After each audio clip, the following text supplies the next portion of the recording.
ಇಲಾಖೆಯ ವತಿಯಿಂದ ಹುನಗುಂದಿನ ಕಾರ್ಮಿಕ ಇಲಾಖೆಯ ಕಚೇರಿ ಮುಂದೆ ನಾವು ಮನವಿ ಪತ್ರವನ್ನು ಕೊಡಲಿಕ್ಕೆ ಬಂದಿದ್ವಿ. ನಿನ್ನೆ ದಿನವೇ ಇಲ್ಲಿರ್ತಕ್ಕಂಥ ರಾಕೇಶ್ ಅನ್ನುವ ಕಾರ್ಮಿಕ ವರ್ಗದ ಅಧಿಕಾರಿಗಳಿಗೆ ನಾವು ನಿನ್ನೆ ಹೇಳಿದ್ವಿ, ನಾಳೆ ದಿನ ನಾವು ಬಂದು ಮನವಿ ತಾವು ದಯವಿಟ್ಟು ಕೂಡ ತಾವು ಇಲ್ಲಿ ಇರಬೇಕಾಗಂತೇಳಿ ತಮ್ಮಲ್ಲಿ ವಿನಂತಿಯನ್ನು ಕೂಡ ಮಾಡ್ಕೊಂಡಿದ್ವಿ. ಆದರೂ ಕೂಡ ಅವರು ನಮಗೆ ಇರ್ತೀನಿ ಅಂತ ಹೇಳಿ ಈಗ ಬೆಳಗ್ಗೆ ನಾವು ಇಲ್ಲಿ ಒಂದು 10:30 ಸುಮಾರು ಬಂದಾಗ ಅವರು ಬದಾಮಿಯಲ್ಲಿ ಕೆಲಸ ನಿಮಿತ್ತ ಹೋಗಿದ್ದೇನೆ ಅಂತೇಳಿ ಅಲ್ಲಿ ವಿಷಯವನ್ನು ನಮ್ಗೆ ತಿಳಿಸಿದ್ದಾರೆ. ಕಾರಣ ಇಷ್ಟೇ, ಬದಾಮಿಯಲ್ಲಿ ಕಾನೂನಿನ ಅರಿವು ಕಾರ್ಯಕ್ರಮಕ್ಕೆ ಅಲ್ಲಿಯ ಕಾರ್ಯಕ್ರಮದ ಪೂರ್ವವಾಗಿ ಎಲ್ಲವನ್ನು ಕೂಡ ತಯಾರಿಯನ್ನು ಮಾಡ್ಕೊಳ್ಳಿಕ್ಕೆ ನಾನು ಬೇಗನೆ ಹೋಗಿದ್ದೀನಿ ಅಂತ ತಿಳಿಸಿದರು.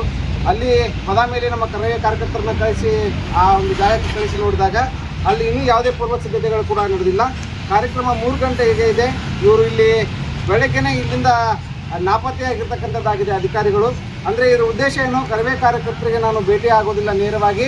ಅವ್ರು ಏನೇ ತೊಂದರೆಗಳಿದ್ರು ಅವ್ರು ಏನಾದರೂ ಮಾಡ್ಕೊಂಡು ಹೋಗಿ ನಾನು ಅವ್ರಿಗೆ ಭೇಟಿ ಆಗೋದಿಲ್ಲ, ಅವ್ರ ಸಮಸ್ಯೆಗಳು ನಮಗೆ ಗೊತ್ತಿಲ್ಲ ಅನ್ನೋ ರೀತಿಯಲ್ಲಿ ಇವತ್ತು ಇಲ್ಲಿನ ಹುನಗುಂದ ತಾಲೂಕಿನ ಕಾರ್ಮಿಕ ಅಧಿಕಾರಿ ನಮಗೆ ಇವತ್ತು ಅವರು ವ್ಯಕ್ತಪಡಿಸಿದಂಥ ಕ್ಷಣಗಳು ನಮಗೆ ಇಲ್ಲಿ ಗೊತ್ತಾಗ್ತಿದ್ದಾವೆ. ಕಾರಣ ಇಷ್ಟೇ, ಹುನಗುಂದ ತಾಲೂಕಿನಲ್ಲಿ ಸುಮಾರಷ್ಟು ಕಾರ್ಮಿಕರ ಸಮಸ್ಯೆಗಳನ್ನು ಇವತ್ತು ಎದುರಿಸಿಕೊಂಡು ನಮ್ಮ ಕರವೇ ಕಾರ್ಯಕರ್ತರು ನಾವೆಲ್ಲರೂ ಕೂಡ ಸೇರಿ ಇವತ್ತು ಒಂದು ಮನವಿ ಪತ್ರವನ್ನು ಕೊಡಲಿಕ್ಕೆ ಬಂದಿದ್ವಿ. ಅಂದರೆ ಆ ಕಾರ್ಮಿಕರಿಗೆ ಹಂಚಬೇಕಾದಂಥ ಟೂಲ್ ಕಿಟ್ಗಳು ಏನಿದ್ದಾವೆ, ಎಷ್ಟೋ ಟೂಲ್ ಕಿಟ್ಗಳು ಇನ್ನೂ ಸರಿಯಾಗಿ ಆ ಕಾರ್ಮಿಕರಿಗೆ ಹಂಚಿಲ್ಲ, ಅದರ ಒಂದು ಮಾಹಿತಿಯನ್ನು ಕೊಡಿ ಅನ್ನಲಿಕ್ಕೆ ಒಂದು ಕೇಳಕ್ಕೆ ಬಂದಿದ್ವಿ.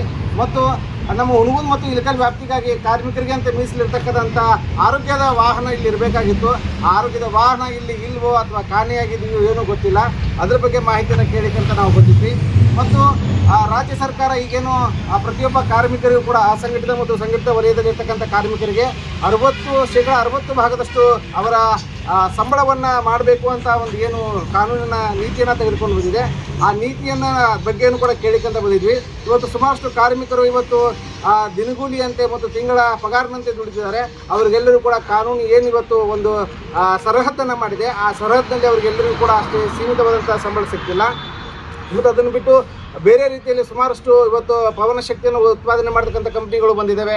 ಆ ಕಂಪ್ನಿಗಳಲ್ಲೂ ಕೂಡ ನೋಡಿದಾಗ ಎಷ್ಟೋ ಕಾರ್ಮಿಕರು ಬಂದಿದ್ದಾರೆ, ಅಲ್ಲಿಯೂ ಕೂಡ ಅವರಿಗೂ ಕೂಡ ಸರ್ಕಾರ ನಿಗದಿ ಮಾಡಿದಂಥ ಸಂಬಳ ಕೂಡ ಸಿಗ್ತಿಲ್ಲ. ಮತ್ತು ಅಲ್ಲಿ ಎಷ್ಟೋ ಜನರು 12 ಗಂಟೆವರೆಗೂ ಕೂಡ ಕೆಲಸವನ್ನು ಮಾಡ್ತಿದ್ದಾರೆ. ಅಲ್ಲಿ ಕಾರ್ಮಿಕರಿಗೆ ಸಂಬಂಧಪಟ್ಟ ಹಾಗೆ ಕಾರ್ಮಿಕರ ಮೇಲೆ ದೌರ್ಜನ್ಯಗಳಾಗ್ತಿದ್ದಾವೆ. ಅದನ್ನೆಲ್ಲವನ್ನು ಕೂಡ ಇವತ್ತು ಇವರೇನು ಸರಿಯಾಗಿ ತಪಾಸಣೆ ಮಾಡದೆ ಕೇಳಿದರೆ ನಾವೆಲ್ಲವೂ ಕೂಡ ನೋಡಿ ಬಂದಿದ್ದೀವಿ, ತಪಾಸಣೆ ಮಾಡಿದ್ದೀವಿ ಅಂತ ಹಾರಿಕೆ ಉತ್ತರವನ್ನು ಕೊಡ್ತಕ್ಕಂಥ ಕೆಲಸವನ್ನು ಇಲ್ಲಿನ ಅಧಿಕಾರಿಗಳು ಮಾಡ್ತಿದ್ದಾರೆ.